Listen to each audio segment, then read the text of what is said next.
J13, je t'emmène aujourd'hui en voyage avec moi. On fait un petit retour en arrière. Je te propose de partager avec toi aujourd'hui mes souvenirs. J'ai 5 ans et je découvre l'ex-URSS avec mon papa. Bonjour à tous, j'espère que vous allez bien. Aujourd'hui, mercredi 13 décembre, 13e vidéo de Il était une fois Isabelle. Et aujourd'hui, j'avais envie vraiment de vous replonger, enfin de me replonger et de vous faire partager mes souvenirs de petite fille. Parce que ben voilà, ça va bientôt être Noël et c'était à cette époque de l'année que j'étais allée en ex-URSS. Donc voilà, en Russie maintenant, hein. C'était pas Saint-Pétersbourg, mais c'était Leningrad à la base. Et voilà, j'avais 5 ans et je suis partie en voyage avec mon papa dans ce pays qui était voilà, sous gouvernement communiste avec voilà, une vie pour les gens sur place qui n'était pas forcément très évidente. Mais en tout cas, moi j'avais envie de te parler de ça parce que moi j'ai vraiment des chouettes souvenirs de ça.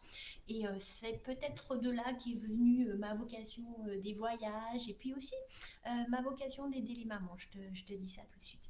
Donc voilà un petit peu le contexte. On est au mois de décembre, c'est les fêtes. Mon père a l'habitude de partir en Russie, hein, enfin en ex-URSS. C'est avant la chute du mur. Il a l'habitude d'y aller une fois par an à peu près. Puisqu'il y va tous les ans, et ben, il s'est lié d'amitié avec des personnes russes, hein, sur place. Donc en fait, on entretient de super relations avec ces gens-là qui parlent français. Et puis ben, un jour, il décide de dire, ben voilà, moi j'y vais régulièrement tous les ans tout seul, mais cette fois, voilà, je voudrais emmener Isabelle et puis je voudrais emmener aussi mon épouse, enfin ma maman, quoi. Donc on était parti on était parti pour partir, super Isabelle.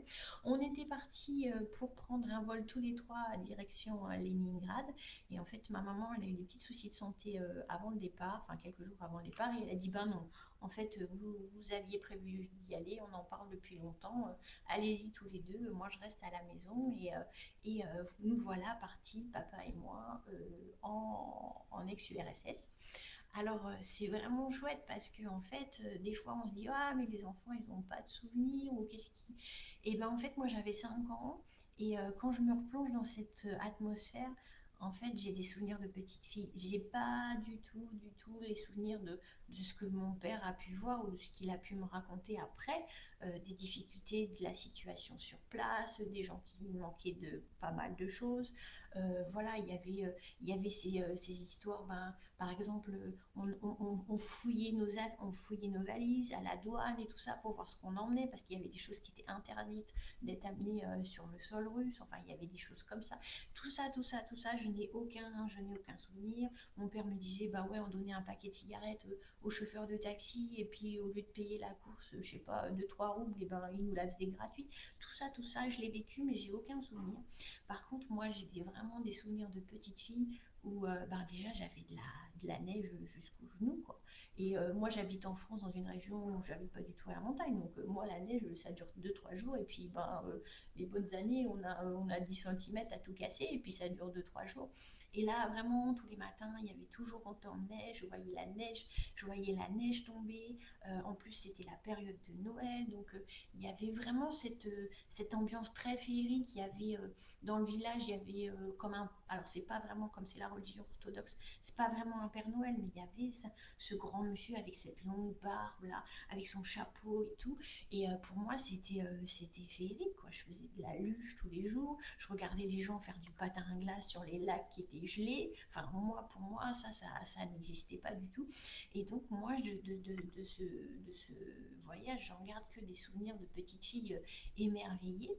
Et il y avait des petites choses quand même. Par exemple, ben, mon papa qui avait l'habitude d'y aller, il m'avait dit ben, le lait, on va trouver le matin. Ça c'est pas un problème. Le lait à l'hôtel, il n'y aura pas de souci, on en trouvera.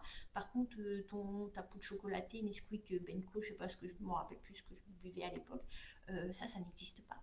tu n'en auras pas. Donc voilà, on avait prévu le coup, on avait fait un petit, ma mère elle m'avait préparé un petit bocal avec mon Nesquik là pour toute la semaine. Et voilà, ça je savais qu'il fallait que parce que ça n'existait pas en fait, ça n'existait pas. Et puis dans cette famille russe, on était accueillis régulièrement. On dormait pas chez eux, on était à l'hôtel, mais on partageait beaucoup de moments et de repas avec eux. Et ben, j'ai commencé à goûter à des choses que je ne connaissais pas. Voilà, des soupes, soupes de betterave, le borsch, tout ça, ça c'était des trucs que je vois. Voilà. Et ben, j'ai appris petit à petit à avoir cette ouverture d'esprit. Et je crois que c'est vraiment à partir de là qu'est née ma vocation. Enfin, pas ma vocation, elle est née parce que à ce moment-là, enfin j'ai envie de dire, hein, j'en suis pas sûre, j'en ai aucune certitude, mais en fait à ce moment-là, il y avait une petite fille, un bébé, qui était tout emmailloté et tout ça, le style de ces pays voilà, où il fait très froid et où on emmaillote les enfants. Donc bon, évidemment, maintenant j'ai mon avis sur ça et d'ailleurs, voilà, le truc c'est que ça c'était quelque chose qui se faisait de manière ancestrale et moi j'ai pas de jugement par rapport à ça, mais du coup ça m'a appris la différence, la tolérance, la curiosité, essayer de manger des choses ben, voilà, qu'on n'a pas l'habitude, voir que ben, les enfants là-bas, ils n'ont pas autant de jouets que toi et tout ça et tout ça. Et donc vraiment, vraiment, la vocation des voyages, elle est sûrement apparue à ce moment-là. Mais vraiment le voyage à la rencontre des populations, ça c'est vraiment quelque chose qui me tient vraiment à cœur parce que je sais que encore aujourd'hui, hein, on peut aller dans un pays sans même croiser un habitant. Enfin, je veux dire, on peut aller dans un hôtel et puis rester pendant une semaine et puis avoir vu 3-4 personnes de l'hôtel qui sont vraiment du pays, mais aller à la rencontre dans leur maison, dans leur quartier et tout ça, on peut tout à fait aller à l'autre bout du monde sans jamais y mettre les pieds. Voilà. Donc en tout cas, moi j'avais vraiment, vraiment envie de partager ça, que en fait, ben, c'est un peu, quand j'ai préparé le live, j'ai pensé à ça. C'est un peu comme dans le film La vie est belle.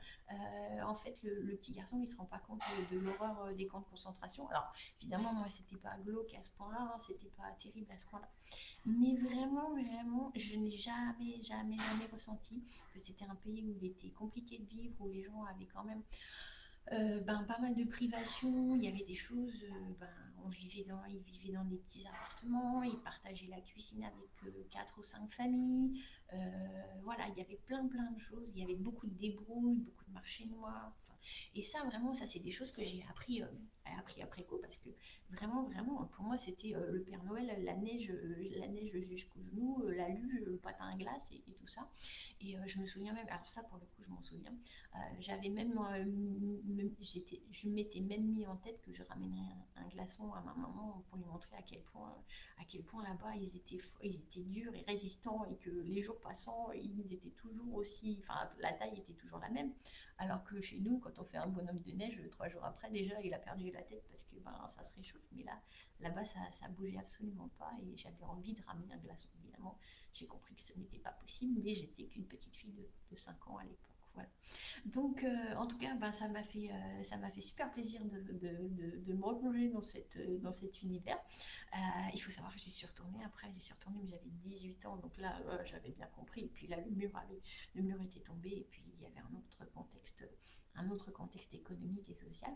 Mais en tout cas, ouais, ça m'a fait super plaisir. Et du coup, pour le petit partage du jour, si jamais tu as des anecdotes, des trucs comme ça, où tes parents t'ont emmené petite faire des choses vraiment, où tu as ouvert les yeux grands comme ça, tellement tu étais émerveillé, n'hésite pas à partager. Ou si tu as d'autres petits coins du monde que tu aimes beaucoup et que voilà, ça te rappelle des souvenirs, ça te rappelle des souvenirs d'enfance, et ben, n'hésite pas à le partager.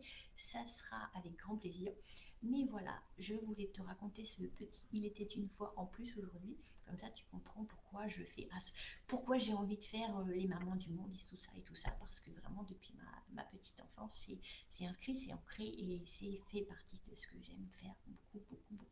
Voilà, je te souhaite une excellente après-midi. À demain pour le J14.